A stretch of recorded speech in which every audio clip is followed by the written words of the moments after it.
Bonjour tout le monde et bienvenue dans ce 48e épisode de l'Entonnoir du Bitcoin où on essaie de vous faire les meilleures news Bitcoin en 1 heure de podcast. Je serai avec Fanny, Lounès, peut-être Guillaume aujourd'hui. Alors cette semaine, on avoue qu'il n'y a pas eu énormément de news, donc on va être sur un sujet un peu plus libre. On va commencer par parler des ambassadeurs, donc le programme que Découvre Bitcoin a essayé de lancer pour fédérer un mouvement de meet-up français. Il y a eu le premier meet-up la semaine dernière. Donc, je vais essayer de vous donner quelques chiffres que j'ai pu récolter et dans la semaine, j'essaierai d'avoir plus de data. On va parler également rapidement de PayPal qui s'est mis à changer ses normes de conditions utilisateurs et qui permet de vous voler littéralement 2500 euros ou dollars si vous donnez de la mauvaise information sur les réseaux. Donc, on va essayer d'aborder ça un peu plus en détail. Et ensuite, ce sera des sujets beaucoup plus libres. Je sais que Fanny veut parler de Lightning et de solutions un peu plus tech. Je le laisserai expliquer ces sujets. Et comme franchement, il n'y avait pas énormément de news, si vous avez des questions, surtout posez-les. On a fait un petit tweet pour demander l'avis à beaucoup de gens. Sachez que tout le débat thème écologique, possible CBDC, donc interdiction de Bitcoin, a déjà été traité dans d'anciens entonnoirs, donc n'hésitez pas à les réécouter. Idem par rapport à la résistance à la censure de Bitcoin, on a déjà fait un épisode entier là-dessus, il s'appelle Spécial Censure. Donc n'hésitez pas non plus à l'écouter. Donc voilà, je sais c'est compliqué de suivre parce qu'on produit beaucoup, mais sachez que sur entonnoirdubitcoin.space, vous aurez tous les replays avec des petits résumés de chaque épisode. Ça peut vous aider. Sur ce, Lounès, tu veux que je commence avec un petit récap des ambassadeurs? Let's go.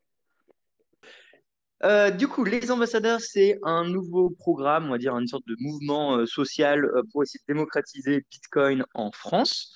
Donc l'idée, c'est très simple. On s'est rendu compte qu'il y avait beaucoup de meet-up en Allemagne et qu'il y avait des personnes très qualifiées dans chaque ville pour aider les commerçants ou accompagner les débutants, et qu'en France, on n'avait pas vraiment une sorte de logique à l'échelle nationale pour essayer de faire la même chose. Donc, j'ai lancé le programme, enfin, Découvre Bitcoin a lancé le programme des ambassadeurs.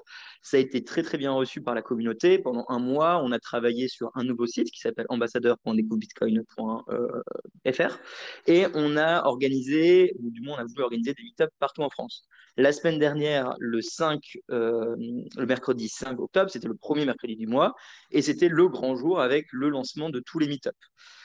Et ça a été un petit succès. Voilà, donc je suis très, très fier de le dire. Ça s'est super bien passé dans la majorité des villes. On a un très bon taux de rétention par rapport aux gens qui ont dit qu'ils allaient le faire et les gens qui l'ont réellement fait.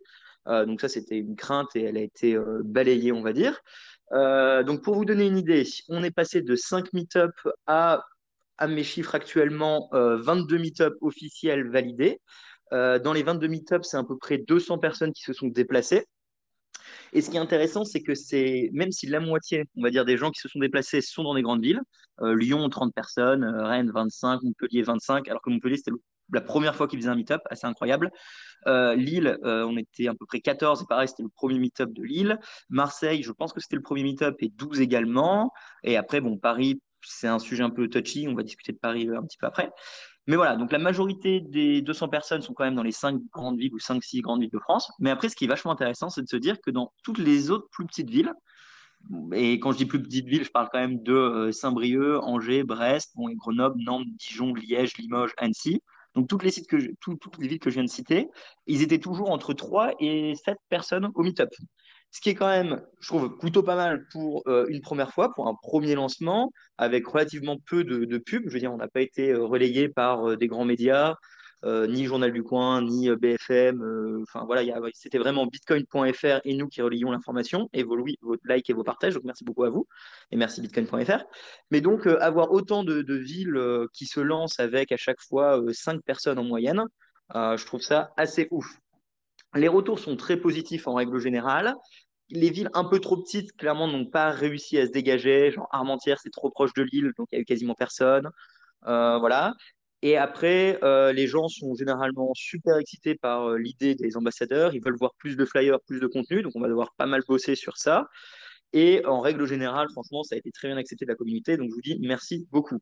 On a d'ailleurs le Cercle du Coin qui se propose d'aider et d'autres sociétés qui se proposent également d'aider pour imprimer tous les flyers et je gère la distribution. Donc, comme il y avait un point compliqué niveau financement, si ça marchait bien, sachez qu'il y a déjà des sociétés ou des associations qui disent qu'ils sont prêts à aider.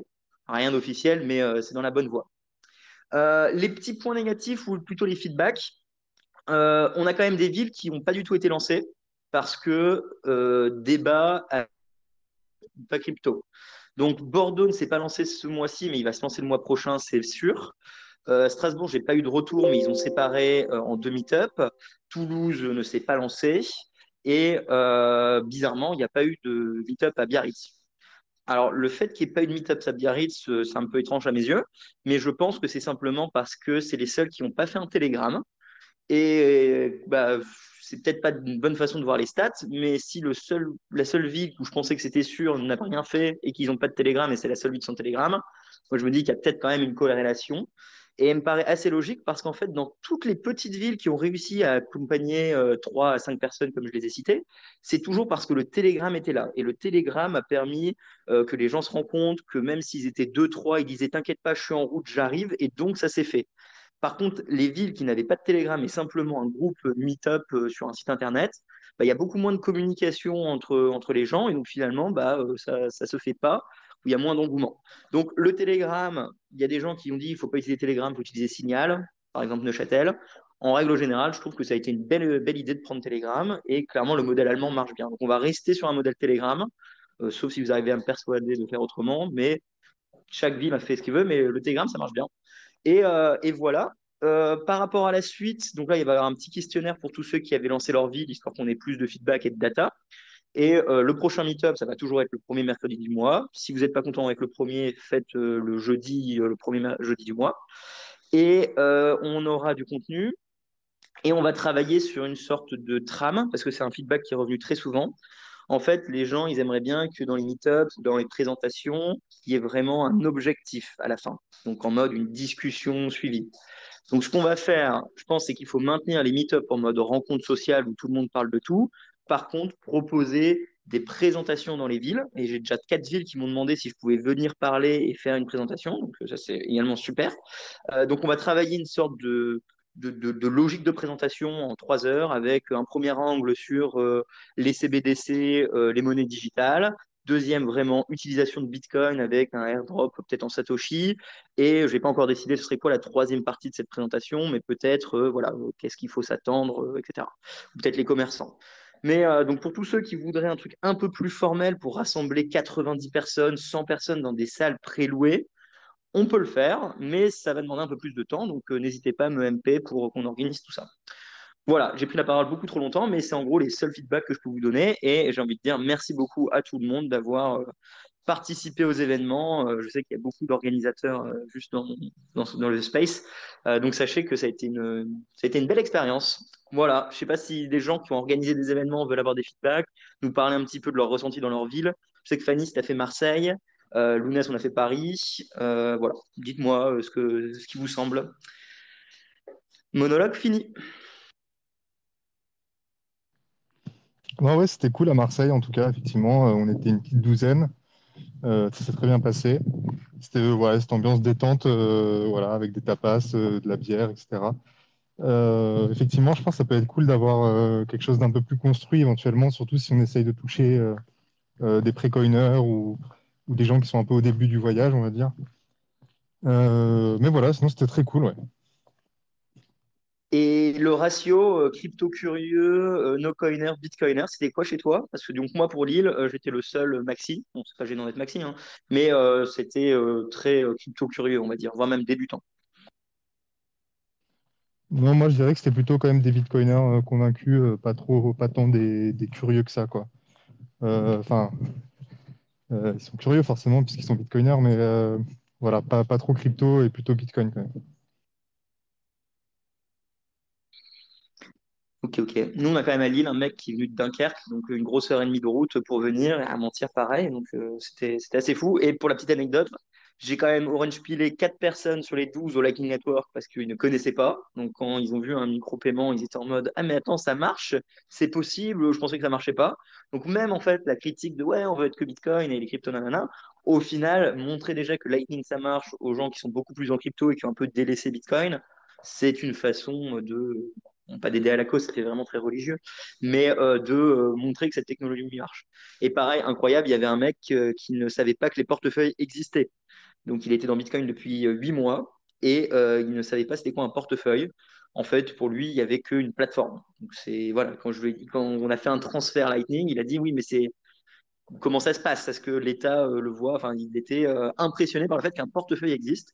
C'est pour dire qu'il y a quand même de la route, donc soyons tolérants et prenons notre mal en patience.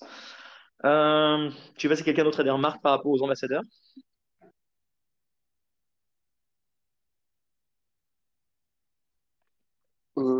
Pas forcément, on n'était pas beaucoup à Sud Paris, mais je crois que c'est parce que il y a eu quelques petites altercations. Oui, Mais c'était sympa. alors pour Paris, du coup, on a divisé le meet-up historique qui était au bar, au soft bar, pour les viewers qui sont qui écoutent ça après. Du coup, au Soft Bar, il y a un meet-up parisien depuis 2013 ou quelque chose comme ça. Il y a beaucoup de gens, sauf que ça parle énormément quand même de trading et Bitcoin. Et Paris étant une très grande ville, l'une des décisions qui a été prise de façon vraiment un peu random et organique et de tout le monde, c'était de simplement créer un meet-up full Bitcoin pour ceux qui le veulent. On n'essaie pas de voler le meet-up de Paris. Notre groupe Telegram, je sais pas, je pense qu'il va y avoir 70 personnes. L'autre, il y en a 2000 ou peut-être 20 000, je sais plus. Voilà, c'est pas, on n'essaie pas de hijack les meet-up crypto en place. Et dans toutes les villes où il y a déjà ce genre de meet-up, nous, c'est ouvert pour tout le monde. Je ne donne pas des bracelets découvre Bitcoin à l'entrée. Personne ne limite l'accès. Donc voilà, comme je dis à Lille, c'était très Bitcoin crypto. Ça a fait polémique, mais enfin voilà, je veux pas de drama. Au final, on est tous là pour discuter et apprendre. Donc à Paris, on a divisé en espérant que ça se passe bien et que on ait fini cette petite guéguerre. Voilà, c'est mon my two cents. Sorry pour le drama. Il n'y a que eux qui ont fait un drama, hein. Ils étaient tranquilles. J'allais dire ça, le drama. Putain de rageux. Peu importe, c'est histoire ancienne. Bon bah du coup bah voilà, je pense que ambassadeur, j'essaierai de pondre un article avec plus de détails sur les chiffres et tout, mais en règle générale ça s'est très bien passé, donc on continue comme prévu. Plus rien à redire là-dessus.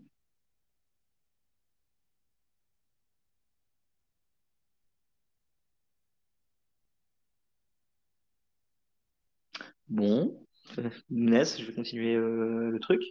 Donc c'est sujet libre, hein, donc on n'a pas de deuxième sujet. Limite, on pourrait parler peut-être 3 minutes. Qu'est-ce que vous pensez de PayPal? Je sais pas si Luna a eu le temps de creuser un petit peu et c'est quoi tes points de vue? J'ai pas du tout regardé, mais je suis plutôt de l'avis de dire qu'on s'en fout un peu parce que si Bitcoin existe, c'est bien pour se passer de solutions comme ça. Après, si vous avez des trucs à rajouter, allez-y. Bon, du coup, pour les auditeurs, ce qui s'est passé, c'est que la PayPal a proposé une nouvelle condition générale d'utilisation qui leur donne l'autorisation en fait, d'aller piocher dans votre compte à hauteur de 2 500 $ si jamais vous diffusez de la fausse information sur Internet. Donc, c'est pas que vous utilisez votre compte PayPal pour financer quelqu'un qui est mal ou faire des achats qu'ils n'aiment pas. C'est juste vous postez sur Twitter un truc et s'ils arrivent, de ce que j'ai compris, hein, peut-être que je dis une erreur, si jamais ils arrivent à relier votre information, ils pourraient dire bon, bah, découvre Bitcoin, fait que de la fausse information parce qu'il dit que Bitcoin ne pollue pas, on va lui prendre 2 500 € sur son compte et le bloquer. Ce qui est assez fou, c'est voir du coup à quel point finalement la frontière entre juste compte bancaire et connexion avec la liberté d'expression ou les autres GAFA est en train de rétrécir, rétrécir, rétrécir. Et ça fait très peur. Pour moi, ça me refait penser au problème des truckers canadiens. Et encore une fois, bah, Lounès a raison. Ça rappelle pourquoi est-ce qu'avoir son argent, c'est important. Donc, pour l'instant, c'est le mois prochain que ça s'active, cette nouvelle réglementation PayPal. Non, non, Le ils ont fait machine arrière, ils ont dit que c'était une erreur et que Ah, ils ont c'était une déjà fait marche sanction. en arrière en un jour? Ouais, ouais. Ah bah écoutez, cet après-midi, je n'ai pas suivi ça. Bon, bah du coup, on a Ouais, qu'à si, dire si, alors. ouais. Ouais, je confirme, j'ai vu, c'était. Je pense qu'ils se sont pris un coup trop feu là, ils se sont dit, oh là là. Ou alors il y avait un truc qui a fuité, ou ils ont volontairement fait fuiter pour voir, pour prendre un peu la température. Je sais pas, on peut le voir de plusieurs manières. Ok, vous auriez pu me briefer avant, les gars, franchement. En plus, je l'ai écrit sur le groupe. Bon, bah du coup, ça ne va pas prendre lieu le 2, mais rien que le fait qu'ils disent que ça pourrait être possible et qu'ils mettent ça en idée, faut que vous ayez peur et que vous réalisez que du coup, Bitcoin est important et qu'il ne faut pas garder trop dans ce genre de plateforme. Et si vous êtes sur des autres plateformes de réseaux sociaux et que vous écrivez des trucs, vous savez que le bon commandé morcel, vous considérez que c'est pas bien, n'hésitez pas à prendre deux identités. Je pense que j'ai le droit de le dire légalement, sinon tant pis pour l'entonnoir. Mais créez-vous des pseudos en fait, hein, et ne reliez pas vos pseudos à votre identité. Et comme ça, bon, bah, au moins, on ne sait pas que vous vous appelez Roxy découvre Bitcoin, qui est le même nom que votre compte PayPal. Alors aujourd'hui, du coup, ça sert à rien ce que je dis, mais préparez dès aujourd'hui le fait que peut-être ça va continuer ce genre d'initiative très grave proposée par PayPal. Je sais pas si des gens veulent parler, sinon Fanny, si tu peux aller avec tes sujets tech. Si, moi je voulais juste rajouter dans l'interview de Alexandre Sachenko, oh là, j'ai du mal à prononcer, Sachenko, disait qu'il y a fait, il y avait une sorte d'accoutumance. En gros, cette nouvelle, si tu devais sonder un peu la population, à ton avis, est-ce qu'elle serait bien accueillie ou pas? Moi, je pense que la question, elle est vite répondue. Je pense que, enfin, là, on est en train de s'offusquer entre Bitcoin, mais je pense que globalement, ce serait plutôt bien reçu, en fait, dans la population. Tu le crois, parce que Du coup, ça va quand même loin, je trouve. à mon avis, c'est trop au fond du rabbit hole pour te rendre compte que y a globalement, les gens ils seraient peut-être plutôt pour si tu le vends bien. Quoi. Et j'ai une autre question. Est-ce qu'il y a encore des gens dans votre entourage qui utilisent PayPal?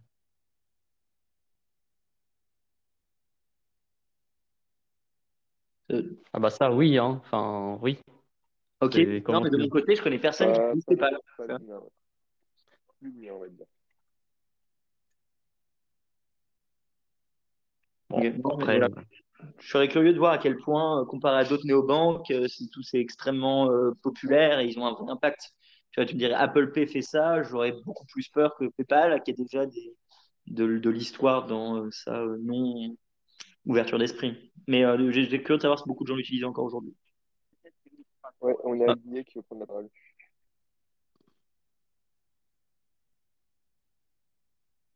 Radio, vas-y, tu peux te démuter en bas à gauche.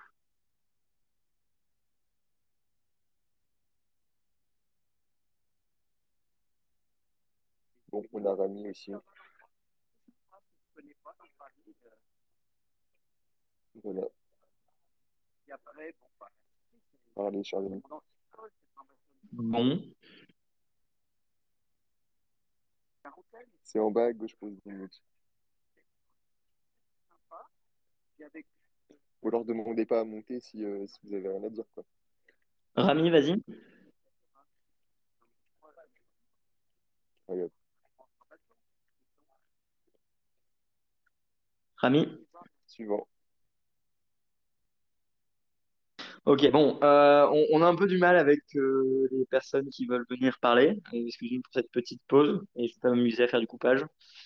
Pour Tamis, tu avais peut-être encore des petits trucs à dire, je t'ai un peu coupé, je suis désolé. non, pas grand-chose de plus. Bah, c'est juste qu'après, les gens, quand ils veulent se payer entre eux, ils peuvent utiliser PayPal. Après, attention à la comparaison avec Google Pay et Apple Pay. Pour moi, c'est quelque chose d'un peu différent parce que Google Pay et Apple Pay, en soi, ils sont pas comme PayPal, ils sont plus des genres de processeurs de paiement, tu vois. C'est genre, ça remplace Visa, enfin remplace, non, parce que derrière il y a du Visa quand même, je pense, mais ça vient en remplacement de payer avec ta carte Visa ou ta carte Mastercard, tu vois, tu peux payer avec Apple Pay ou avec Google Pay. Alors que PayPal, c'est pas que pour payer comme tu paierais en carte J'ai bancaire. ouais, ouais. Et j'ai l'impression Euh, que globalement, en France, chez les jeunes, le PayPal a été complètement remplacé par Lydia. Là. ah oui, alors, je pense que c'est une fausse impression du fait qu'on est hors C, ça c'est l'UNES, mais Ah ouais? ouais, parce que le Dia, c'était très tôt à Orsay. Mais la plupart des gens, après, sur Internet, par défaut, ils utilisent PayPal. Hein, c'est du Ok. PayPal.me ou des choses comme ça. Les artistes, en tout cas, utilisent beaucoup ça. Donc, ils sont Ouais, parce que vraiment. Enfin, mes potes, et puis à la fac, c'est utilisé à fond Lydia, quoi. Mais oui, effectivement, Moi, si c'est parti d'Orsay, pour ça. je back Lounès, hein. Quand tu vas en soirée, si tu, enfin voilà, si tu vas faire plein de transactions en soirée, en concert, tout le monde utilise Lydia, 100% des jeunes. Franchement, je suis bluffé par la portée qu'a Lydia chez les jeunes. Donc j'avoue que je back le Lounès là-dessus. Fanny? Non, moi aussi. Voilà. Mais c'est pas le même use case en fait, je pense, hein. Globalement, quasiment personne n'utilise PayPal pour se rembourser entre potes ou ce genre de choses. Tout le monde utilise des trucs comme Lydia, et principalement Lydia. J'ai l'impression que c'est eux qui ont gagné un peu cette compétition-là. Et par contre, Ouais. effectivement, quand tu payes en ligne sur les checkouts, ben, tu peux pas payer avec Lydia, tu payes sur PayPal. Voilà. Voilà, c'est ça, parce qu'en fait, Ouais. Lydia, il faut donner son numéro de téléphone quand même, alors que tu peux pas faire ça avec. Enfin, les gens qui utilisent PayPal, c'est qu'ils veulent pas donner leur numéro de téléphone derrière. Donc c'est pour ça qu'effectivement, comme tu dis, le use case est différent. Mais en tout cas, sur Internet, les échanges se font principalement en PayPal, hein, avec les personnes quand ils veulent des échanges sécurisés entre eux. En fait, c'est assez intéressant de. Est-ce qu'on m'entend bien déjà? Juste. Ah bah ouais, Ouais. t'as réussi à parler, ça y est. Ouais, Présente peut-être. puis le moment où je démute, je suis plus enfin bref, c'est pas grave. J'étais plus intervenant. En fait, non, PayPal, ça reste une bonne alternative pour pas mal de choses. Moi, dans mon entourage, c'est encore pas mal l'utiliser. Je sais que c'est un ramp-up pas mal pour des personnes qui veulent faire pour des transactions pair à pair, en mode Le Bon Coin, ton coiffeur, tu vois, des mecs qui font ça en mode en particulier ou qui se rendent service. J'en vois énormément. Et en même temps aussi, et ça rentre énormément dans les mœurs. Après, moi, j'essaie pas mal, j'essaie de mon côté d'Orange Peel là-dessus, parce qu'en fait, on fait beaucoup d'échanges avec les mêmes personnes. En tout cas, moi, de ce que je remarque, je fais tout le temps les mêmes échanges avec les mêmes personnes en pair à pair pour acheter certains produits ou quoi. En tout cas, chez moi, c'est le cas. Ou alors des mecs qui rendent service à des voisins. Je sais que j'ai un ami qui rend souvent service à des voisins parce qu'il a un peu manuel. Et souvent, c'est du PayPal parce qu'il y a la CB sur PayPal. Tu vois, il a l'application PayPal, enfin, il a l'habitude de le faire, il reçoit ses sous et après il fait le virement bancaire. Et du coup, c'est pour ça qu'en fait, il y a un joli ramp-up à faire sur le parallèle en mode passer par Lightning ou quoi, parce que c'est peut-être plus intéressant, parce que souvent, en fait, à un moment donné, et ça arrive à beaucoup de gens, moi j'ai beaucoup utilisé PayPal à une époque. En OKYC, etc. Parce que quand j'étais plus jeune, je ne pouvais pas avoir de compte bancaire. En tout cas, moi, c'était compliqué avec mes parents, etc. Et du coup, je sais que moi, j'étais payé puisque j'avais des petites activités quand j'étais jeune. C'est rien d'illégal, hein, je précise. Mais je sais que j'utilisais énormément PayPal là-dessus. C'était hyper pratique. Tu pouvais acheter des trucs avec, etc. Mais aujourd'hui, si tu me donnes l'alternative, en fait, le truc, c'est qu'à un moment donné, quand tu fais beaucoup de transactions, même si c'est à des petits montants, même si c'est avec des petits montants, à un moment donné, tu arrives à un plafond et on te bloque tes sous, on te demande un KYC. On te demande, on te pose des questions, etc. Et c'est super compliqué. Il faut que tu appelles un numéro en Irlande et tout. Donc, en fait, et ces personnes-là qui font face à ce genre de problème, à ce genre de blocage, il y a aussi en fait un levier où là tu leur dis, bah les gars, pourquoi vous passez pas par Bitcoin? C'est vrai que Lydia prend pas mal de hype là-dessus. Mais en tout cas, moi, de ce que je vois de mon entourage, je suis très entouré par le côté PayPal. Et des fois, ça n'a pas de sens en fait de continuer par du PayPal parce qu'ils se font bloquer leurs fonds. Ou alors, des fois, il y a des frais qui sont aberrants. Moi, je sais, par exemple, il y a un pote, de temps en temps, on faisait beaucoup d'échanges. Il est en Suisse et les frais étaient aberrants, par exemple. Encore à la limite, entre pair à pair, quand c'est en France, c'est OK. Mais dès que tu veux faire sur du PayPal, les frais de change, le frais de change, il est abusé. Il n'est pas du tout représentatif et des fois, on te bloque pour que dalle. Et je sais que, par exemple tout bête, hein, il y avait un jour, j'ai envoyé des fonds à un ami. Enfin, ouais, non, il devait m'envoyer des fonds. Ça a été bloqué auprès du litige support. Je l'ai reçu alors que la transaction datait de 2017. Je l'ai reçu 5 ans plus tard. Donc, c'est des arguments aussi à avancer pour les personnes qui utilisent régulièrement PayPal en tout cas. Super, ok, cool témoignage. Alors, moi, j'ai une question par rapport à ça. Donc, je vois les jeunes qui utilisent Lydia comme si nous, on utilisait Lightning. Clairement, ils s'envoient constamment des je te rembourse la soirée, vas-y, on split la note, je paye en carte bleue. Tout le monde lui envoie un Lydia instantanément, ça marche bien. Mais ils n'ont jamais de grosses balances sur leur Lydia. C'est toujours du cash qui bouge. PayPal, moi, je le vois comme vous, c'est en mode tu payes quelqu'un. Ma question, c'est est-ce que du coup, ces gens-là ont une grosse balance qui dort chez PayPal? Pourquoi je dis ça? Parce que du coup, dans leur tentative, c'était en mode on peut bloquer jusqu'à 2500, nanana. Mais est-ce que les gens l'utilisent comme un compte bancaire à laisser des 10 000, 20 000 ou est-ce que finalement il y a très peu d'argent sur PayPal et ils l'utilisent avec leur carte bleue pour faire les paiements? Je ne sais pas si c'est clair ce que je veux dire. Bah, pour moi, globalement, c'est des étudiants qui utilisent Lydia et les étudiants, ils sont pas 10 000 à laisser ça un compte PayPal. Ouais, ok, Donc, pour moi, c'est plutôt des plus petites sommes. mais tu vois, moi, je vois vraiment pas PayPal comme un compte bancaire, je vois comme une solution de paiement. Oui, pour moi aussi, parce qu'en fait, tu peux mettre ta carte bleue et puis payer directement comme ça, quoi. Ouais, non, c'est vraiment du stockage temporaire. Comment ils l'utilisent. Je sais que par exemple, j'ai des potes qui sont aussi, tu sais, ils sont graphic designers ou quoi. Et bon, ils vont pas créer une boîte parce que ils gagnent 200 € par mois. Enfin, c'est bizarre. Donc, ils le font pas. Donc, ils utilisent PayPal. C'est un lien, c'est facile à envoyer. Tu peux même envoyer un code, etc. Et c'est comme ça qu'ils l'utilisent, en tout cas, beaucoup. En échange pair à pair, en tout cas. Et souvent, des fois, il y a des personnes, c'est des commandes régulières. Par exemple, des petits youtubeurs, des petits streamers. Souvent, c'est ce qui arrive. Ils payent tout le temps. Enfin, tout le temps, en fait. Ouais, c'est 99% des cas. Ils vont pas faire de virement. Ils envoient un petit PayPal, 50 balles. Je t'ai fait une icône, je t'ai fait ta miniature YouTube et des trucs comme ça. Et toutes ces mini-transactions se font, mais à une grande échelle. C'est juste, en fait, bah, la majorité silencieuse, c'est des gens qui parlent pas, qu'on voit pas, parce que on a du mal à s'imaginer. Nous, quand on pense PayPal, on pense directement, bah, moi, je vais commander mon truc sur Amazon, mais on ne se rend pas compte de toutes ces. Parce que c'est peut-être aussi un domaine que les gens ne se rendent pas compte. Il y a énormément de graphic designers ou d'artistes en général qui se font payer par PayPal. Et c'est utilisé vraiment pour du stockage, comme tu l'as dit, hein, c'est pas des gros montants, c'est jamais des gros montants. Au pire des cas, genre, j'ai vendu un gros truc sur le bon coin, je sais pas, une carte graphique ou un écran. Bon, moi, c'est 200 balles, après, tu te les vires sur le compte bancaire. Ah, ok, non, ça me rassure. Enfin, ça me rassure. C'est bon, on n'a pas assez de data et on n'est que 5 pélos à parler sur un chat pour savoir si c'est vraiment la réalité du marché. Mais qu'il n'y ait pas beaucoup de personnes qui tiennent toute leur thune chez PayPal, sachant que bon, sur votre livret de banque, c'est pas plus sécurisé que PayPal, hein. Désolé de faire la mauvaise foi, mais bon, réalistiquement, ça disparaîtra au jeu aussi si un jour l'État le décide. Ok, intéressant. Je voulais rajouter un truc par rapport à Lydia. Aujourd'hui, tout le monde utilise Lydia. Sachez qu'il y avait Pumpkin avant, et Pumpkin a perdu la guerre et fait faillite. Et du coup, vous devez absolument clôturer tous vos comptes Pumpkin et retirer l'argent avant le 3 décembre. Donc, si jamais vous venez du Nord et que vous aussi, vous avez toujours préféré Pumpkin à Lydia, bah voilà, la société a fait faillite. Donc, faut retirer votre thune de là-bas. Je les aime bien, donc je m'en permets de dire ça. Et ce qui fait qu'il n'y a plus que Lydia. Donc, en plus, il n'y a même plus de compétition, vu qu'ils étaient deux start-up à faire à peu près la même chose. Bah maintenant, il n'y a plus que Lydia. Donc, sachez-le, c'est intéressant, mais au moins, il y a ça dans le marché traditionnel. Et je voulais ajouter aussi un petit truc, c'est que ce qui est intéressant, en fait, c'est peut-être un parallèle hasardeux, donc je prends quand même des précautions. En fait, souvent, les systèmes de paiement, il ne faut pas les négliger, c'est souvent des gros arguments à avoir pour essayer d'orange peel des personnes, parce que souvent, après, à un moment donné, tout le monde a connu des problèmes sur ces moyens de paiement. Et en fait, ça me fait penser à des discussions qu'il y avait eu sur les MNBC.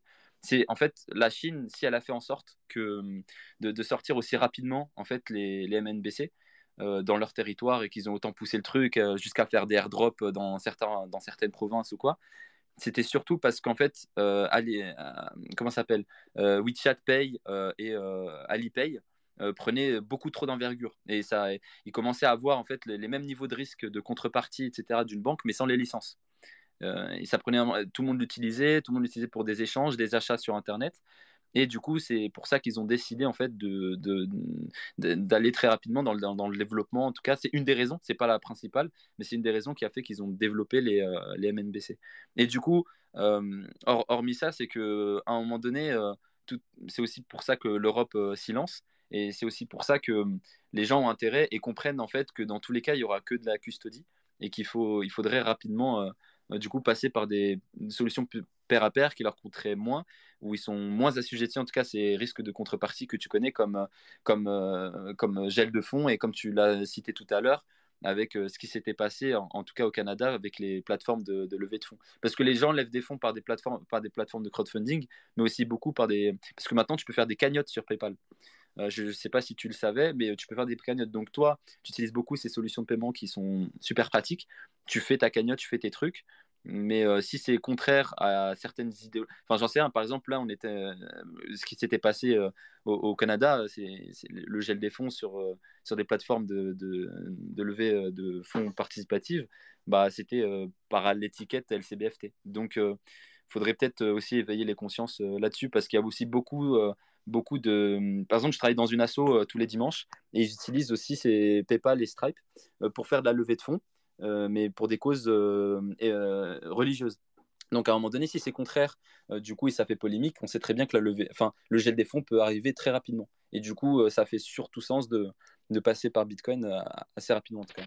Je te laisse, pardon, Ouais, tu lèves la main depuis tout à l'heure. t'inquiète, t'inquiète. Alors déjà, t'as dit beaucoup de choses. Donc par rapport au levée de fonds, sachez qu'il y a Geyser qui existe et Tailycoin. Alors Tailycoin, on en a déjà parlé. Geyser, c'est une autre solution pour faire des levées de fonds, du crowdfunding. C'est encore nouveau, mais ça marche bien. On les a vus à Riga, les mecs sont à fond et c'est une belle solution Lightning. On va d'ailleurs avoir depuis Bitcoin qui va être hébergé là-bas pour remplacer Patreon. Parce que tu vois, par exemple, tu parles de censure. Moi, une grosse partie quand même de découvre Bitcoin et des rémunérations, c'est grâce à Patreon. Merci beaucoup à vous. Euh, Ils peuvent m'arrêter à n'importe quel moment. C'est custodial, ça passe par deux banques différentes parce que Patreon envoie à Payoneer, qui est une société américaine, qui eux m'envoient. Bref, donc on va essayer de passer à un système Lightning. Je voulais changer un petit peu le thème du sujet et parler UX Lightning, mais c'est par rapport à ce que tu disais. Parce que quand je vois en soirée que, imaginons, j'avais un petit peu trop de clubs sur moi et j'essaie de vendre un paquet de clubs à un ami. Je vais lui dire, vas-y, je te vends le paquet de clubs 8 balles. Et là, je lui fais, t'as du cash? Il me répond non. Mais il me fait, t'as Lydia? Et moi, je suis obligé de répondre oui. Maintenant, si j'inverse le truc, en fait, il me paye simplement parce que je donne mon numéro de téléphone. C'est-à-dire que l'UX de Lydia, qui est quand même extrêmement bien foutu et qui marche chez tous les jeunes aujourd'hui, c'est simplement que je donne mon numéro à voix haute en soirée, il envoie, moi je reçois derrière un SMS avec un code en mode vous pouvez venir récupérer votre thune. Ma question c'est est-ce qu'on a déjà la même chose et peut-être que j'ai loupé ça sur Lightning en mode je dis à quelqu'un attends je te rembourse, il sait pas que je le rembourse en Bitcoin, je lui dis donne-moi ton numéro de téléphone. J'écris son numéro de téléphone dans le wallet Lightning, ça envoie automatiquement un lien sur son numéro de téléphone avec en mode télécharger ce portefeuille et retrouver vos 42 000 Satoshi. Et je veux que ça soit flawless. Je veux que quand il ouvre sur le portefeuille et qu'il télécharge, il n'a pas de compte et que ça soit directement style Wallet of Satoshi, un semi-custodial, où il n'a pas mis d'adresse mail, il n'a pas de mot de passe, il a que dalle. Parce que c'est finalement du cash de soirée que je donne à quelqu'un et que je le rends file comme ça. Fanny, je vois que tu as la main levée. Ma question, c'est est-ce que ça existe en termes du X et pourquoi on ne pourrait pas le créer? C'est très marrant que tu parles de vraiment, enfin, ce que tu décris très exactement parce que donc là, ça va se lancer dans 2 jours, je crois. Il y a Bolt Fun, donc qui est un espèce de, alors je sais pas exactement ce que c'est comme un type d'organisation, mais en gros, c'est une espèce de site où des gens qui font des trucs cool sur Lightning peuvent publier des avancées de où ils en sont, etc. Et donc Bolt Fun, là, ils organisent un tournoi qui s'étale sur octobre et novembre. Et il y a l'une des personnes qui participe au tournoi, d'ailleurs, c'est exactement son idée. En gros, le but, c'est de pouvoir orange peel des no-coiners facilement, mais le gros problème, c'est que si tu es dans un bar et que tu dis au mec, vas-y, sors ton wallet, enfin, sors ton téléphone, télécharge Blue Wallet ou je sais pas quelle application, je te l'envoie, etc. En plus, le mec, il y a une chance sur deux pour qu'il oublie, il sache pas comment y accéder plus tard, et donc finalement, c'est des coins qui sont perdus.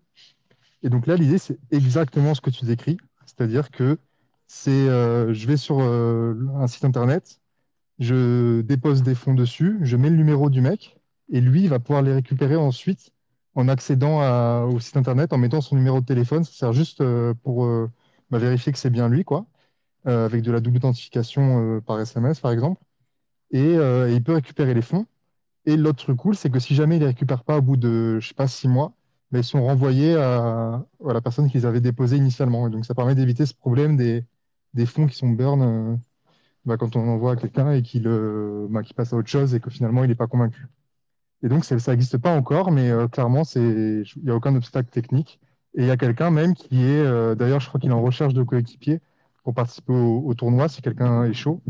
Mais voilà, il y avait quelqu'un qui a eu exactement cette idée pour un use case légèrement différent, mais qui est quand même assez semblable.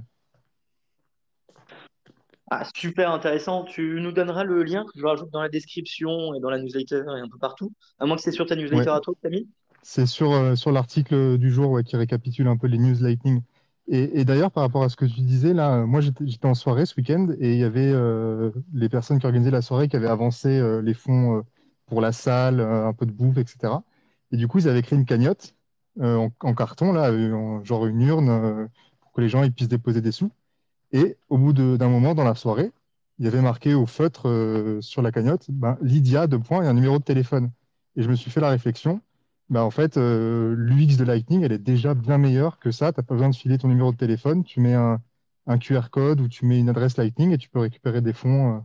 Les mecs, ils ont juste à scanner le machin avec leur téléphone et c'est bon, quoi. Donc, Ouais. voilà, j'avais pensé à ça aussi.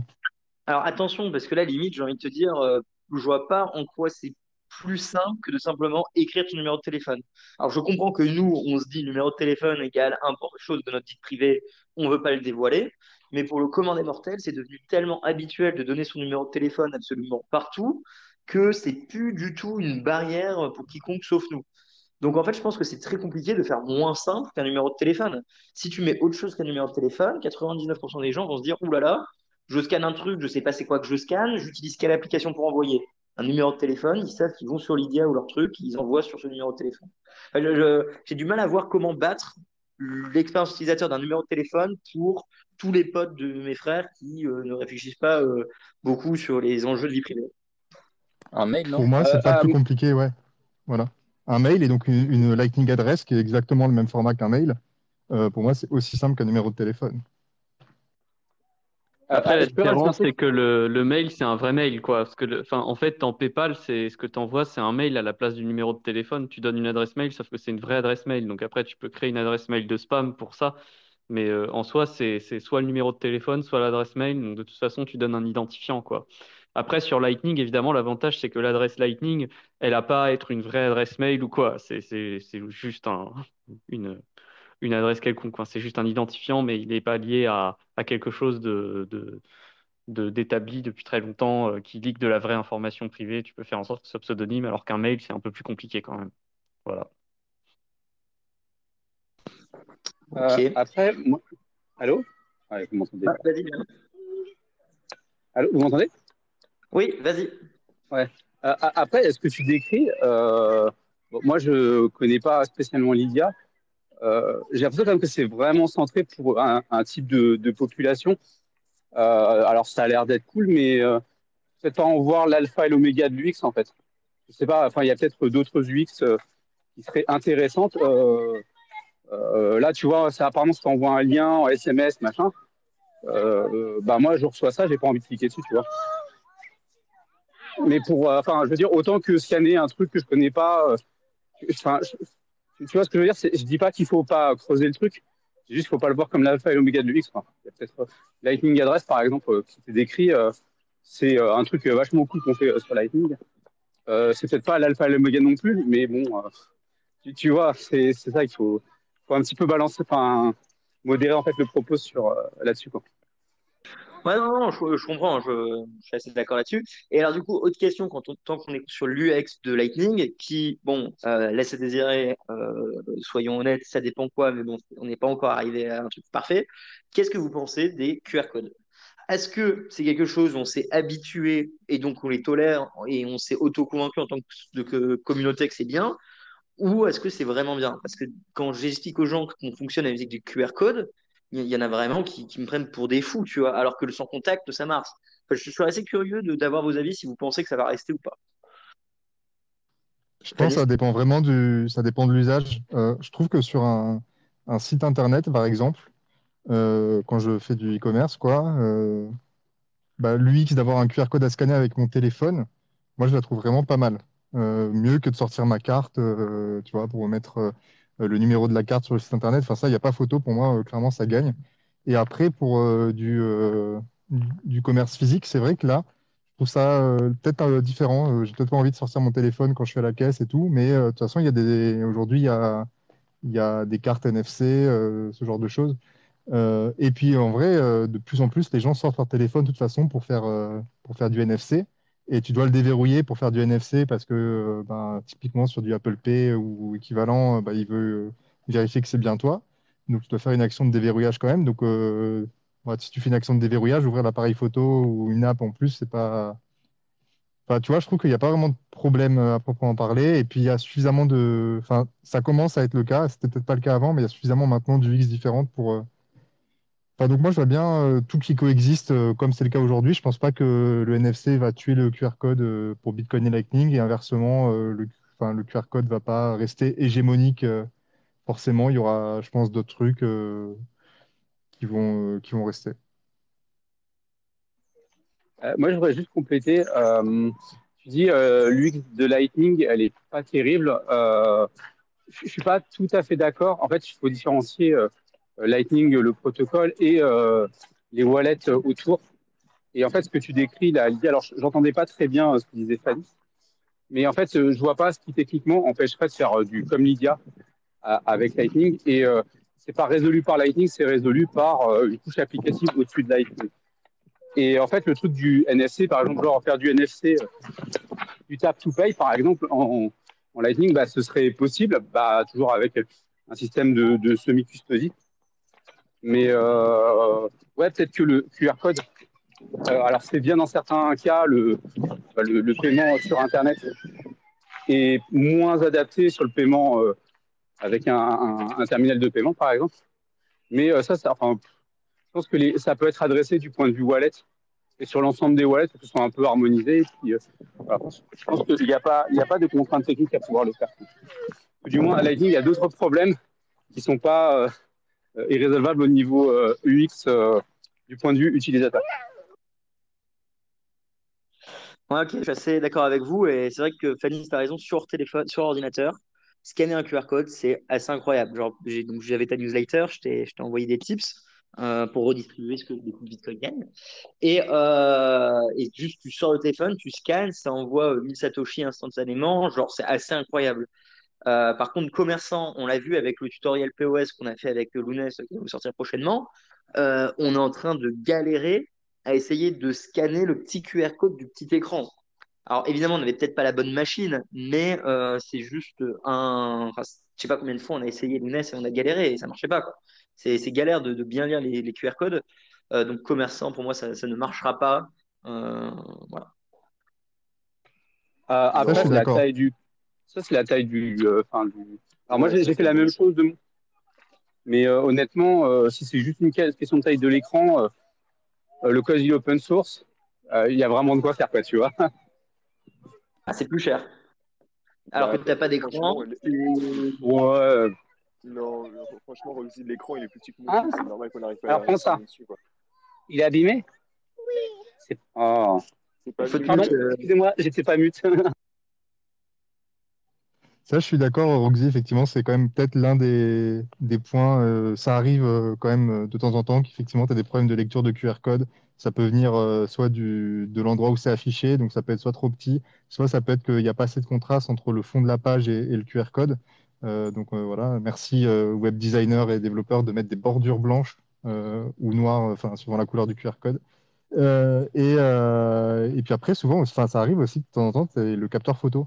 Alors, je pense c'est plus rare, mais voilà, c'est pas non plus. Je crois que c'est déjà arrivé quelques fois. J'ai déjà vu passer des trucs comme ça. Ouais, Et ça là, arrive, ça arrive. effectivement, ouais, d'autres UX Et peuvent faire sens. Mais ce qui est cool, c'est d'avoir voilà, la possibilité. Aujourd'hui, typiquement, tu vois, tu peux typer en scannant un QR code. Si tu as une web extension et que tu es sur le web, tu peux typer en appuyant sur un bouton et ça ouvre l'extension automatiquement. Tu peux juste mettre l'input toi-même. Si tu utilises une Lightning Address, tu peux écrire la Lightning Address directement dans ton wallet. Tu n'as besoin de rien scanner. Tu dois juste lire et recopier ce que tu vois sur l'écran.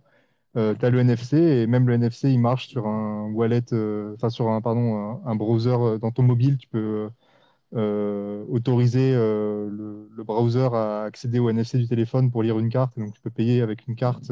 Et ça, c'est vraiment le truc où enfin, on voit passer, enfin, si on regarde un peu des images d'archives, il y avait des mecs qui essayaient de faire des trucs comme ça pour les ordinateurs avec les cartes bancaires, avec des lecteurs de trucs. Et là, aujourd'hui, avec NFC, on a ça sur Lightning, quoi, avec une expérience mobile où tu plaques ta carte au dos de ton téléphone. Donc, je pense que c'est pour ça que c'est important d'avoir une vraie diversité. Et encore mieux si cette diversité, elle est accessible en même temps à un utilisateur. Comme ça, s'il ne peut pas faire une certaine action parce que, je sais pas, il a pété sa caméra, il ne peut pas scanner un QR code, et ben hop, il peut facilement utiliser une autre méthode et ben, faire le paiement, quoi. Je pense qu'il y a moins de friction, enfin, peut-être pas aujourd'hui, mais je pense qu'il y a plus de chances qu'il y ait moins de friction dans quelques temps sur Lightning que sur des systèmes traditionnels.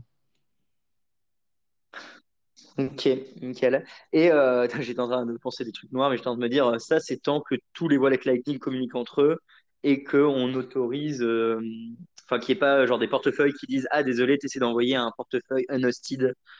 Du coup, ça ne marchera pas. Et l'expérience utilisateur de ces gens-là va être chaotique et ce sera terrible. Ouais, ouais, Vas-y. non, et puis enfin, aujourd'hui, l'expérience utilisateur sur Lightning, le gros problème, c'est si tu veux le faire de manière souveraine, ben, tu dois gérer pas mal de trucs. Après, il y a des trucs très bien comme Phoenix, par exemple, où tu fais vraiment des concessions minimales et tu as une super expérience utilisateur. Mais voilà, il y a des trucs un peu rageants. Tu as ton propre nœud, mais tu n'arrives pas à recevoir parce que tu n'as pas assez d'inbound ou bien tu n'arrives pas à trouver une route, etc. C'est plutôt de ce côté-là, à mon avis, que l'UX pêche encore que du côté de est-ce que j'utilise un QR code ou est-ce que j'utilise le NFC. Oui, non, je le voyais plus en mode, tu sais, interdiction de la juridiction, enfin des règlements, et en mode du coup, d'un coup, enfin une société française qui avait un portefeuille Lightning dit tu n'as plus le droit d'envoyer un autre portefeuille Lightning qui n'est pas autorisé. Tu vois, plus pas le protocole, vraiment la régulation qui se met au-dessus et qui détruit l'UX complètement. Pour nous, ce serait pas gênant parce qu'on utiliserait tous les mêmes systèmes, mais pour les personnes qui rentrent par ces grosses sociétés qui font du marketing, qui font du custodial en compliance. J'imagine un futur dans longtemps. On va devoir passer un paquet de trucs éducationnels pour expliquer qu'en fait, la solution qu'ils ont utilisée, c'est de la merde et qu'ils doivent passer de notre côté. Enfin, voilà, vous imaginez bien mes scénarios de guerre que j'imagine. Bitcoin is hope. C'est même pas un futur très lointain, hein. BitPay, c'est ce qu'ils font. Quand tu veux payer sur un site qui utilise BitPay comme processeur de paiement, bah, il faut de KYC. Il y avait BottlePay qui faisait ça, enfin ils font toujours d'ailleurs, je pense, mais je l'ai pas utilisé depuis un certain temps. Où en gros, quand tu essayes d'envoyer via Lightning depuis l'application sur ton nœud, par exemple, ou je sais pas trop comment ils détectent, mais de temps en temps, quand tu essayes de payer, ils te disent, ben non, il faut que on pense que c'est votre nœud, il faut que vous signiez une transaction pour démontrer que c'est votre nœud. Et donc, mais ça le fait pas, par exemple, sur des stores en ligne. Donc, je sais pas quelles heuristiques ils utilisent pour déterminer que c'est ton nœud ou pas. Mais donc, en fait, c'est déjà le cas aujourd'hui. Effectivement, tu as raison, c'est un truc à prendre en compte et à combattre impérativement. John? Ouais, c'est sûr que si vous voulez la super UX à la Lydia, il y a forcément des contreparties et être moins souverain parce que bah, il y a une couche applicative derrière et cette couche applicative, bah, elle peut vous poignarder dans le dos. Mais c'est aussi pour ça que moi je trouve beaucoup des solutions euh, comme LNBits, pas pour l'utilisateur final, mais parce qu'en fait elle permet en fait de faire euh, des applications beaucoup plus accessibles qui améliorent honnêtement l'UX et que en fait elle puisse être hostée par des mecs un peu nerd, un peu comme moi, tu vois. Mais du coup, ça permet de distribuer en fait la custody et une UX qui peut être plutôt cool par rapport à l'expérience Lightning classique. Donc, ouais, ça, c'est une des raisons. Je me dis qu'en fait, ces ponts-là, en fait, sont plutôt cool et à explorer, même si LNBit comme ça paraît un peu austère. Le but, c'est pas forcément que l'utilisateur l'utilise directement, mais qu'on puisse build des applications autour, quoi. Ouais, merci. À moins que vous ayez quelque chose à rajouter, j'aimerais bien parler de d'IA et parler d'IA un petit peu. Ouais, Si vous moi du voulez. coup je vais vous dire au revoir parce que comme je disais j'ai 3 heures de route pour retourner chez moi. J'en profitais juste pour vous dire qu'on a lancé une newsletter de l'entonnoir du Bitcoin. Un peu tout le monde contribue dessus et puis Rachel fait la mise en page et on envoie le lundi matin. Donc si jamais vous voulez vous abonner, bah, ça nous aide beaucoup. Donc allez sur entonnoirdubitcoin.space et je pense qu'en bas de la page où il doit y avoir aussi slash newsletter, vous avez une newsletter. Mettez une adresse bidon ou votre adresse et comme ça vous aurez des petits résumés de l'entonnoir, vu qu'on va passer vers un modèle newsletter, entonnoir sur le podcast et un petit résumé de 5 minutes des news sur YouTube. Donc sachez que ça va évoluer. Donc le mieux, c'est de nous suivre sur le podcast. Et sur ce, les amis, je vous laisse avec la discussion plus tech. Malheureusement, il faut que je file moi. Bisous! Bye bye. Bisous!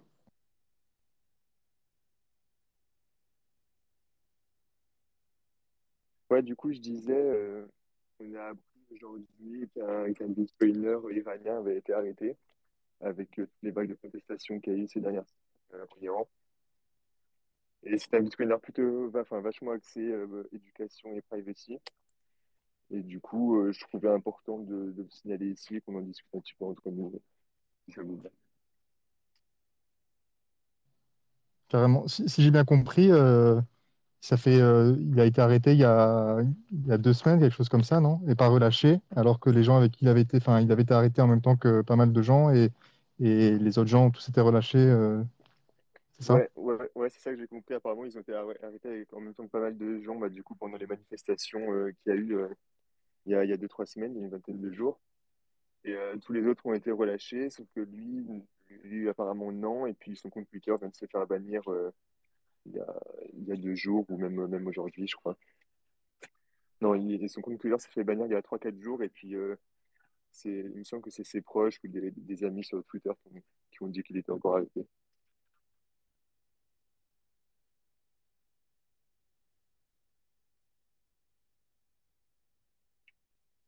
On a Snitchy qui essaie de se connecter.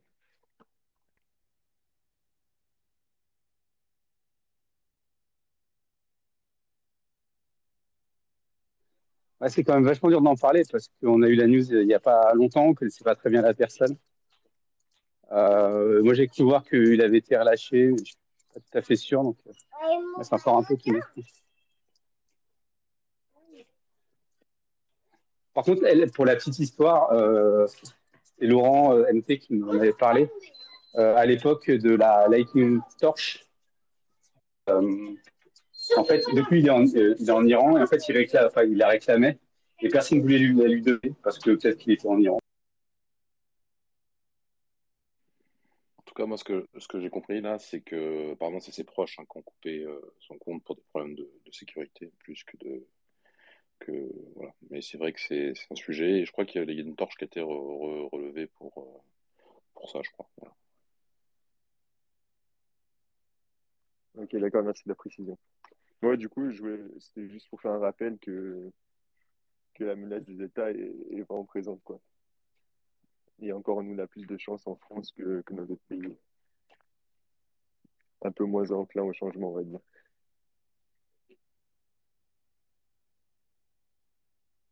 Mais bon, voilà, c'était juste pour mentionner. Si jamais quelqu'un a quelque chose à rajouter, vous pouvez. Et sinon, on peut passer au sujet avec Panta et Fanny sur les Zero-Conf Channel, les implications que va avoir les nouvelles policies pour l'RDF dont vous parlez.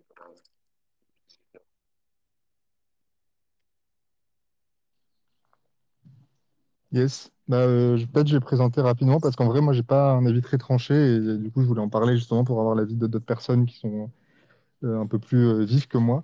Et en gros, ce qui se passe, donc, bon, il y a deux choses à voir. Déjà, il va y avoir dans Bitcoin Core 24, donc la prochaine release, euh, une modification des policies de relais des transactions. Donc ça, c'est un sujet qui est intéressant déjà de base parce qu'en fait, c'est des règles, mais qui sont propres à chaque nœud. Et pour de vrai, en soi, chaque nœud peut faire ce qu'il veut. Donc il peut décider de relayer telle transaction ou telle transaction. En fait, il a le droit de le faire, il a le droit d'appliquer ses propres règles. Il n'y a pas de souci, quoi. Il peut très bien même relayer des transactions invalides. Alors, à mon avis, il va vite se faire. Enfin, les autres nœuds ne l'écouteront plus au bout d'un moment. Mais en soi, rien ne l'empêche vraiment. Et tu peux aussi décider de ne pas relayer des transactions qui sont pourtant valides du point de vue des règles du protocole, mais que toi, tu te dis, ben, j'ai pas envie de les relayer. Euh, et donc là, ce que change la mise à jour, c'est juste que ça ajoute une option dans la configuration qui est d'activer Replace by Fee par défaut. Donc, sur toutes les transactions. Donc, Replace by Fee, c'est la possibilité de, quand je fais une transaction, tant qu'elle est encore dans le même pool et qu'elle n'a pas été minée, je peux la remplacer par une autre transaction qui dépense le même input, mais avec des frais plus élevés. Et les mineurs vont accepter cette nouvelle transaction avec des frais plus élevés et donc la miner celle-ci plutôt que l'autre. Actuellement, c'est fait en signalant activement qu'on a envie que cette transaction puisse être remplacée. Donc, on a un bit qui est dédié et qui permet de le signaler sur la transaction initiale.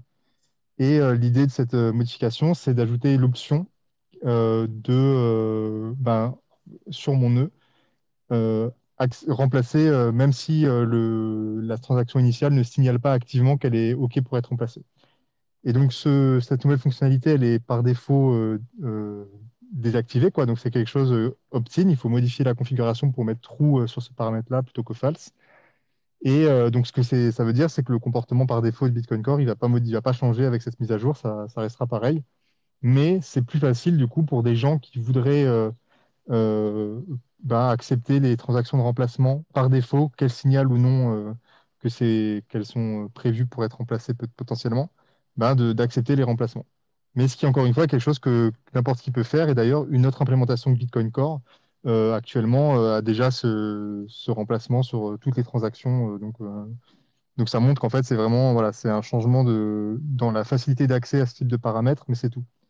Et de l'autre côté, il y a ce qu'on appelle les zero conf channels. Donc en gros, c'est ce qu'utilisent par exemple Phoenix, Breeze ou Moon. Et c'est ce qui permet à ce type de wallet-là d'avoir une UX qui est très proche des wallets custodiaux, mais tout en restant non custodiaux. Et l'astuce, c'est qu'en gros, quand vous envoyez de l'argent pour la première fois sur Phoenix, par exemple, donc vous envoyez des sous on-chain ou via Lightning, et Phoenix va vous ouvrir un canal euh, entre leur gros nœud à eux et votre nœud sur votre téléphone.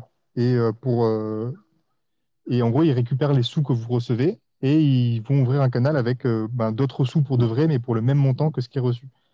Et ils vont le faire directement dès que les sous sont reçus, même si la transaction n'est pas confirmée. Donc ça, c'est pour pouvoir avoir une UX potable. Et ce que ça veut dire, c'est que quelqu'un pourrait très bien abuser un peu ce système-là et donc faire une transaction pour déposer des fonds sur Phoenix. Ça ouvre un canal, récupérer les sous qui sont dans le canal et les envoyer ailleurs, et ensuite annuler la première transaction. Et du coup, en fait, vous avez volé les sous à A5 en l'occurrence. Et donc, il y a Dario qui travaille chez Moon qui a envoyé un mail, il y a peut-être c'était hier, je sais plus, sur la liste, la mailing list des devs Bitcoin pour dire que il trouvait que qu'il fallait pas ajouter cette feature dans Bitcoin version 24 là, qu'il fallait attendre un peu plus parce que justement actuellement déjà c'est pas forcément sans risque pour les wallets d'accepter les zéro conf, mais là avec cette nouvelle feature ce serait d'après lui vraiment ça changerait beaucoup le risque associé et du coup ils ont besoin de temps pour pouvoir retravailler comment est-ce qu'ils gèrent tout ça. Donc c'est un peu ça le sujet. Et moi, mon avis, c'est que déjà, il y a pas mal de gens, enfin, il y a des gens qui trouvent que les zéro compte channel, il ne faudrait pas en faire. Moi, je suis pas d'accord. Je trouve que c'est vachement bien parce que ça permet justement d'avoir du non custodial euh, pour les utilisateurs, mais avec une bonne expérience utilisateur, justement. Mais l'inconvénient, c'est qu'effectivement, ça fait peser un risque sur les services qui gèrent ces wallets-là. Mais je pense pas que cette mise à jour-là en elle-même augmente beaucoup le risque. Juste, elle ajoute un peu de-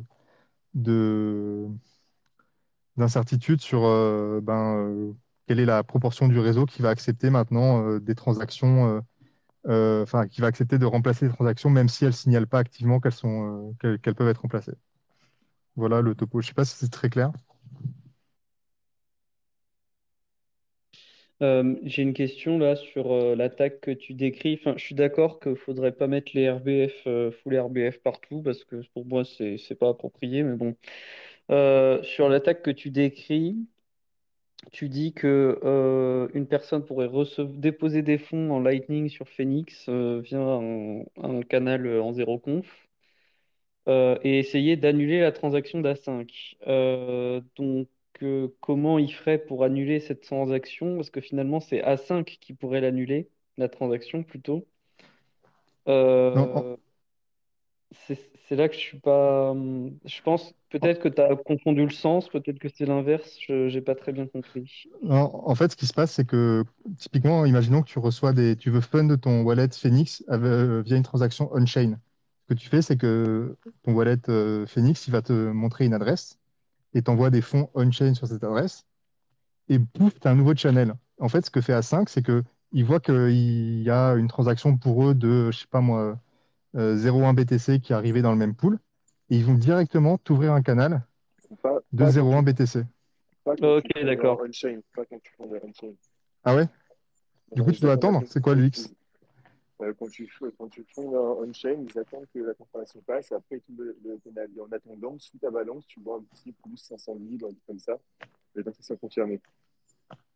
Ok. Et Jamais. Ouais. le channel 0 conf, ils se font quand tu veux recevoir un paiement Lightning et que tu n'as pas assez d'inbound, eux, ils t'en ouvrent un, tu vois.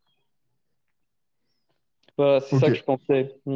Parce que sinon, enfin, en fait, enfin, sur les zéro conf Lightning, moi, je pense que c'est important d'en avoir parce que ça a vraiment des features assez intéressantes, en fait, notamment lorsque l'ouverture se fait en poussant de l'argent de l'autre côté.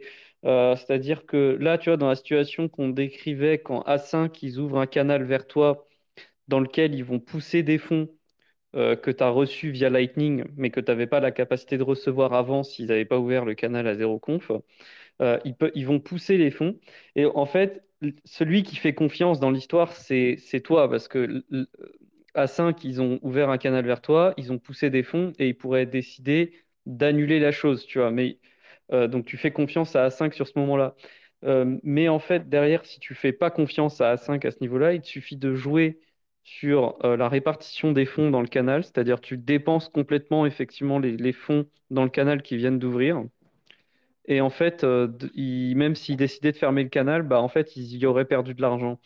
Donc, au niveau des incentives, les channels Zero Trust, c'est très intéressant sur tout ce qu'on appelle finalement les turbo channels, donc c'est-à-dire les canaux de paiement enfin, les canaux de paiement où la première, dès que le canal est créé, la première commitment transaction envoie de l'argent à la contrepartie dès le départ parce qu'il y avait de l'argent qui a été payé. Je sais par exemple que Bitrefill, il faisait ça au début, mais le prix était juste complètement, enfin c'était beaucoup beaucoup trop cher, mais tu pouvais acheter un canal à Bitrefill qui était équilibré 50-50. Donc c'est Bitrefill qui ouvrait le canal vers toi et il poussait la moitié de la valeur de la capacité, il poussait la moitié dans ton sens. Et du coup, effectivement, tu les payais on-chain pour qu'ils te fassent ça et plus des frais. Mais du coup, voilà, les canaux, les turbo channels comme ça, c'est intéressant de les considérer comme valides dès le début s'ils poussent de l'argent à la contrepartie. Parce que, en fait, au niveau des incitations, il y a vraiment une incitation à ne pas double dépenser la funding transaction du Turbo Channel. Je ne sais pas si je suis clair, mais voilà, c'est pour ça que c'est quand même très, très intéressant d'avoir des canaux zéro conf, surtout dans une configuration comme celle d'A5, où on fait confiance, où l'utilisateur fait confiance de toute façon à A5. Donc A5 peut se permettre de faire ouvrir des canaux zéro trust, enfin zéro conf avec de la trust sans problème, quoi. Euh, mais la petite question derrière, c'est que, ok, tu peux estimer que c'est du semi-custodial quand tu fais ça, parce qu'en fait, à partir du moment où il n'y a pas encore la confirmation, tu fais confiance au fait qu'ils vont créer le channel pour toi. Mais le fait que tu rajoutes, tu fasses comme le système de Bitrefill en achetant du coup des channels rebalancés de base à 50-50, est-ce qu'il n'y a pas enfin, il y a pas un système de confiance qui est déjà établi ou il y a un moyen de le faire de façon trustless? Parce que cette étape-là, enfin, tu sais, l'étape préliminaire de base, quand tu le fais, c'est-à-dire de vouloir, bah, tu fais confiance au fait qu'ils vont créer ce channel-là pour toi. Est-ce que c'est pas pareil quand tu vas acheter le channel? Ou alors, question noob, hein, parce que est-ce que tu peux aujourd'hui acheter un canal de façon trustless vraiment? Si tu mélanges les deux façons de faire. Bah, c'est un peu compliqué parce que c'est pas vraiment custodial et tant que c'est pas confirmé, c'est pas non plus complètement non custodial. L'idée, c'est de dire qu'il y a une grosse punition potentielle à celui qui ouvre un channel en mode turbo channel, c'est-à-dire qui t'envoie des fonds. Au moment de l'ouverture du canal, il y a des fonds qui sont poussés de ton côté. Et en gros, l'idée, c'est de dire, si on est dans ce genre de configuration-là, les fonds qui sont dans le channel, mais poussés vers toi par celui qui a ouvert le canal, tu peux considérer que tu les as pleinement en ta possession, même si c'est pas confirmé. Maintenant, si l'autre il décide de fermer le canal, de double dépenser la transaction du canal sans que tu puisses y voir quoi que ce soit, en fait, c'est au moment où tu vas demander à envoyer un paiement via ce canal que la personne qui a ouvert ce canal zéro confirmation peut y perdre. Parce que si elle te dit oui, oui, je t'ai envoyé de l'argent de ton côté et que toi tu dis ok, bah vas-y, transfère-moi cet argent vers telle personne dès le début, tu vois, et ben si jamais elle cherche à double dépenser son canal, elle va y perdre de l'argent. Enfin, le custodien, le pseudo-custodien qu'il est pendant le temps de confirmation, va y perdre de l'argent. Je veux dire par là qu'il y a un gros risque pour lui en fait. Donc, Je suis d'accord pour dire qu'il y a de la confiance un petit peu, mais c'est pas non plus du custodien en fait. C'est un truc un peu entre les deux, quoi.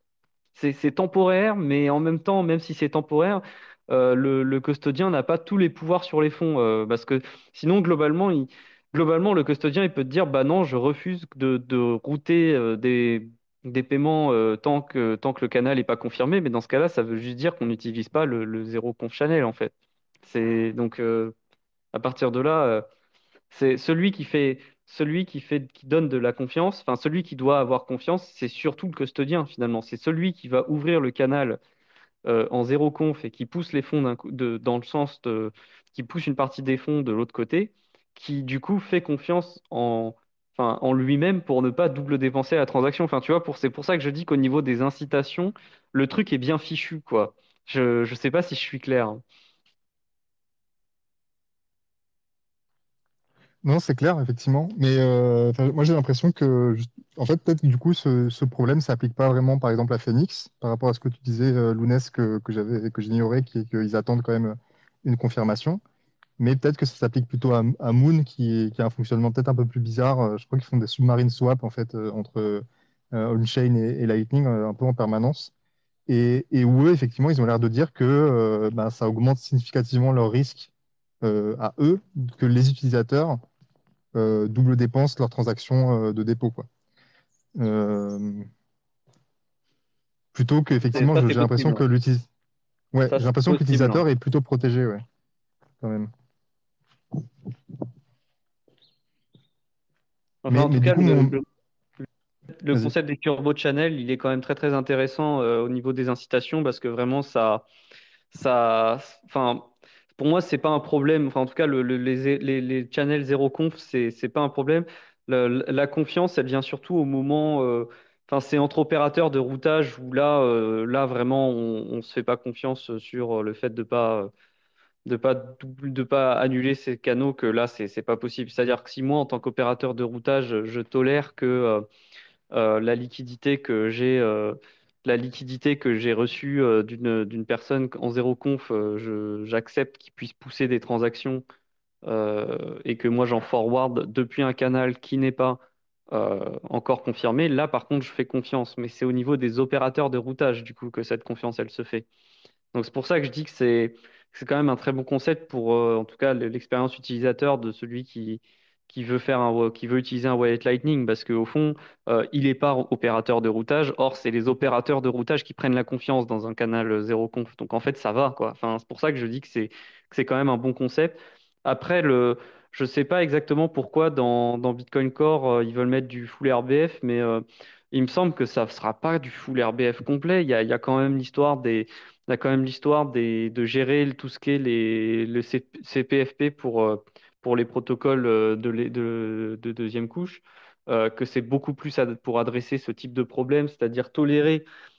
C'était bien, les conditions sont vachement particulières. Je me rappelle d'un truc où il fallait qu'en gros, tu as maximum un descendant, il faut signaler une version de transaction. Enfin, je sais pas si je suis. Mais il y a des histoires de versions qui seront ajoutées pour dire oui, je veux bien qu'on puisse remplacer par les frais cette transaction, mais elle pourra être remplacée uniquement par une transaction de cette version-là, et il peut pas y avoir plus que tant de transactions de cette version qui sont des descendants de telle transaction. Enfin, il y a toute une histoire d'éviter ce qu'ils appellent le fee sniping dans Lightning, et c'était beaucoup plus lié à ça pour moi, l'histoire de remettre du RBF, enfin de changer la politique RBF dans Bitcoin Core.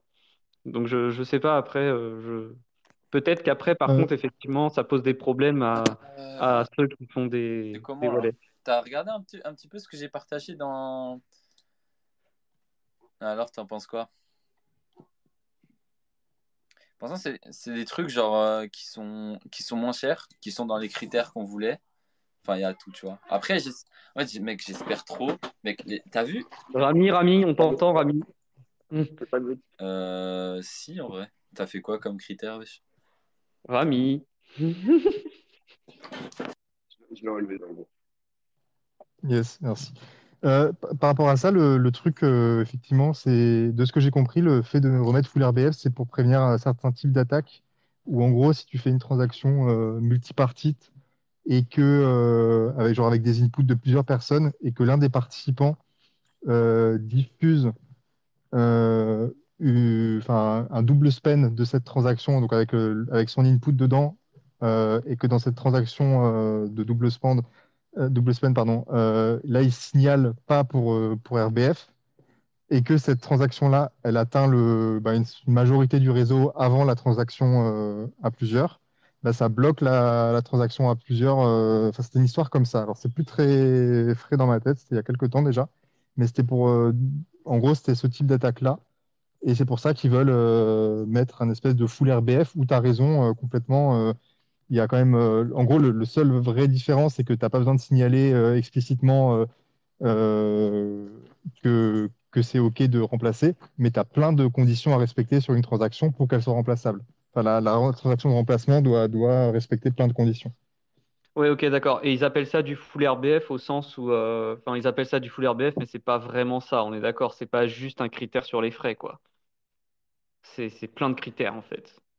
La version dont on parle, il me semble. Alors attends, je regarde. De toute façon, j'avais écrit Mais un sinon, truc, donc je regarde le sinon, truc. j'ai compris le principe, effectivement. Mais c'est bizarre que quand il y a plusieurs parties qui interagissent ensemble, que tu puisses avoir des transactions qui soient RBF et d'autres pas, tu vois. C'est ça qui me surprend un petit peu, parce que quelque part, s'il y a des transactions multiparties. Ah oui, mais oui, d'accord. Non, non, mais ça dépend de quels inputs sont utilisés. Ok, je vois, très bien. Oui, ok, très bien. Oui, c'est effectivement. Et donc, il y a des conditions du type, si tu as fait une transaction de telle version, alors tu peux pas avoir d'autres transactions qui double dépensent en RBF qui sont pas de la même version. Et si c'est la même version, il y a des conditions qui font qu'effectivement, tu vas pas relayer des transactions qui seraient des parents ou des ancêtres, des transactions enfants selon des critères, oui, très très compliqués. Oui. Bon, bref, c'est un sujet qui est un peu, je pense qu'il faut bien lire pour être sûr de ce qu'on affirme, mais c'est un sujet qui est intéressant. Euh, je pense que les politiques enfin, les politiques de diffusion, de relais comme ça, des transactions des full nodes, c'est quelque chose qu'on voit, enfin, on se rend pas compte de l'importance que ça a, mais c'est quelque chose qui est un petit peu derrière et en même temps, c'est quelque chose sur lequel on est très libre, donc ça peut être aussi un choix des utilisateurs et ça concerne pas que les RBF, mais même par exemple les frais qu'on autorise sur le réseau ou des choses de ce type-là. Donc c'est un sujet qui est très, enfin en tout cas, c'est un sujet sur lequel l'utilisateur a beaucoup de pouvoir et on en discute assez rarement. Voilà. Ouais, exactement. Moi, je trouve ça vachement cool comme sujet, justement pour ça, parce que on n'en parle pas beaucoup. C'est extrêmement puissant. Et en plus, vraiment, les gens qui font tourner un œil, ils peuvent faire à peu près ce qu'ils veulent.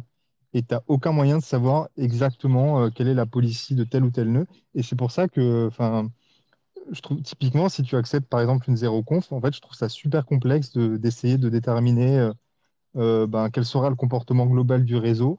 Parce qu'en fait, bon, bah, aujourd'hui, peut-être qu'il semblerait quand même que la plupart des gens font tourner Bitcoin Core et donc la plupart des nœuds ont opt-in RBF qui est activé. Mais en fait, t'en sais rien pour de vrai. Ça se trouve, il y a des gens qui font tourner des versions un peu custom. Il y a des gens qui font tourner notre client complètement, etc.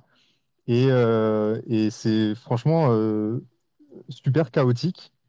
Et du coup, enfin, c'est frappant que bah, à partir de cet ensemble un peu chaotique de règles, eh ben, globalement, ça marche quand même bien et tout ça, quoi, et qu'on arrive à une espèce de cohérence un peu commune quand même. Après, moi, concrètement, je considère que globalement, la seule politique qu'on peut garantir, c'est que toutes les transactions vont finir par se diffuser dans le réseau. Moi, j'avais déjà envoyé une transaction sans faire le RBF, sans signaler RBF dessus. Et puis, j'avais mis un frais très très faible et c'était une consolidation, c'est des choses de ce type-là. Et puis, pour je sais plus quelle raison, j'avais envie de l'annuler, mais je l'ai annulé. C'était une période où les frais étaient très élevés. Pendant les week-ends ou enfin pendant toute la semaine.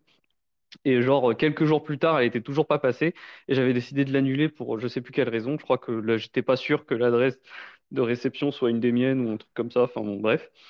Et je l'ai annulé alors qu'elle signalait pas RBF. C'est-à-dire donc j'ai pris le full node. j'ai reconstruit une transaction, je lui ai pas laissé le temps de retrouver qu'il y avait déjà une transaction qui dépensait les inputs que j'ai dépensés. Et après, j'ai broadcasté plusieurs fois de suite la transaction qui double dépense, alors que pourtant RBF n'était pas signalé. Ça faisait plusieurs jours que c'était dans les full notes de plein de personnes. Et pourtant, ça a quand même réussi, cette transaction qui double dépense, j'avais mis un peu plus de frais dessus, ça a quand même réussi à atteindre un mineur qu'il a quand même miné parce qu'elle avait des frais plus élevés, donc pour des raisons plus d'incitation économique que de RBF ou quoi. Donc, en soi, la seule politique, enfin, tu vois, il y a toujours, c'est pour ça que c'est quelque chose de très risqué. Ça reste quand même un sujet qui est très compliqué parce que vraiment, la seule chose dont on peut être sûr, c'est que si une transaction paye plus de frais mais double dépense une autre, il y a plus de chances enfin, un mineur, s'il la reçoit, il va la miner avant les autres, quoi. Il semblerait que les mineurs, quand même, ils se mettent en mode full RBF par défaut, quoi, parce que bah, ils veulent tirer le maximum de revenus. Donc, c'est vrai que ça marche quand même parce que ça limite bien, mais il y a des cas où on y arrive quand même à faire annuler ces transactions, même si elles signalaient pas RBF et tout, quoi. Enfin, c'est un sujet qui est très. Enfin, de toute façon, c'est un sujet qui est très compliqué parce qu'effectivement, il faudrait connaître un peu l'état du réseau et c'est quand même très compliqué. C'est un peu comme aussi. Enfin, ça, après, c'est rigolo, mais par exemple, on arrive à faire en sorte que les transactions qui ne payent pas de frais de transaction aux mineurs, elles n'arrivent pas à atteindre les mineurs de manière générale. Maintenant, je pense que si on fait un gros effort, il y a peut-être moyen de, de faire passer, mais c'est généralement, il n'y a pas beaucoup de nœuds qui acceptent les transactions qui payent moins de 1 Satoshi par byte, par exemple. Donc, c'est ça qui fait qu'on paye tous minimum 1 Satoshi par byte, d'ailleurs. Enfin, tout ça pour dire que c'est un sujet qui est très complexe et qui n'est pas souvent mis sur la table, alors que pourtant, on peut tous décider individuellement ce qu'on veut sur les règles de relais de transactions et que effectivement, pour l'instant, je dirais que c'est presque trop simple, quoi. Je pense que les gens ne se sont pas vraiment saisis du pouvoir qu'ils ont sur la politique de relais de transaction. Après, ça reste un sujet qui est qui demande un peu d'expertise, donc c'est normal. Mais il y a plein de choses sur lesquelles on pourrait jouer. Je pense par exemple aux frais minimum que tu dois payer pour faire passer ta transaction. Voilà, c'est ça. Je pense que dans un monde où plus tard des gens s'inquiéteront de la sécurité, de comment payer les mineurs correctement malgré la subsidie qui sera à zéro. Euh, il y aura peut-être des gens qui vont décider de ne relayer des transactions que si elles payent un frais qui est assez élevé, quoi. Donc peut-être plus élevé ou moins élevé en valeur nominale, mais bon, c'est des choses sur lesquelles on a vraiment le pouvoir en tant qu'individu sur la totalité du réseau, quoi.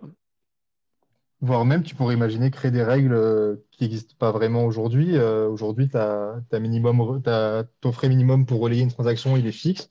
Tu pourrais implémenter une règle qui fait que ça devient un truc variable et que du coup, tu veux que le mec il paye au moins, je sais pas, 1% pour relayer sa transaction sur le réseau. Euh, Ce genre de truc-là, ouais. Ouais, totalement. On pourrait imaginer. Alors après, le pourcentage, tu pourrais le faire que sur la somme totale. Tu pourrais pas savoir combien il veut. Enfin, tu peux pas décomposer en input Ouais. enfin, tu peux pas décomposer en output puisque tu peux pas déterminer laquelle paye. Mais effectivement, tu pourrais imaginer que tu mettes un frais sur le pourcentage en volume de ce que tu fais circuler en transaction en Bitcoin. Ouais, c'est totalement possible. Puisque tu peux avoir un truc à la. Enfin, de toute façon, quand il y a déjà un peu à la Ethereum, entre guillemets, où quand il y a beaucoup de transactions, le frais minimum pour être relayé augmente automatiquement, puisque ton nœud ne peut pas, n'enregistre pas plus de transactions que genre 300 mégabytes, je crois.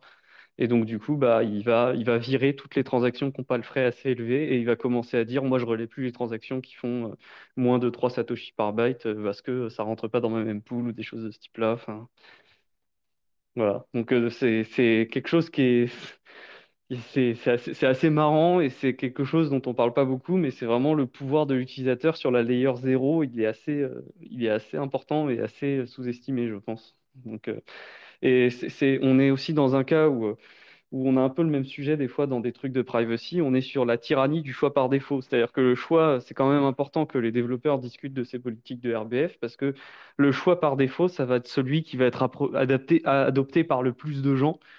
Donc, même si tu décides d'être un dissident et d'accepter des règles plus larges ou plus restrictives, in fine, ça va pas changer grand-chose si tout le monde a gardé le choix par défaut, on va dire. Donc, c'est pour ça que c'est assez compliqué, puisque ça dépend aussi des implémentations. Ça, c'est ce que tu as dit tout à l'heure. Et donc, finalement, c'est là qu'on peut. Enfin, voilà, je pense que par exemple, Bitcoin Notes va pas avoir la même politique de relais que Bitcoin Core, par exemple. Vu comment, euh, vu comment Luc est opinioned. Voilà.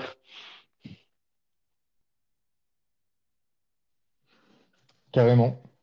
Euh, super intéressant en tout cas ce sujet. Je pense que ouais, il faudra peut-être qu'on en fasse peut-être un space cake Ça pourrait, dédié. ouais, ça pourrait. Mm. Il y a de quoi faire en tout cas.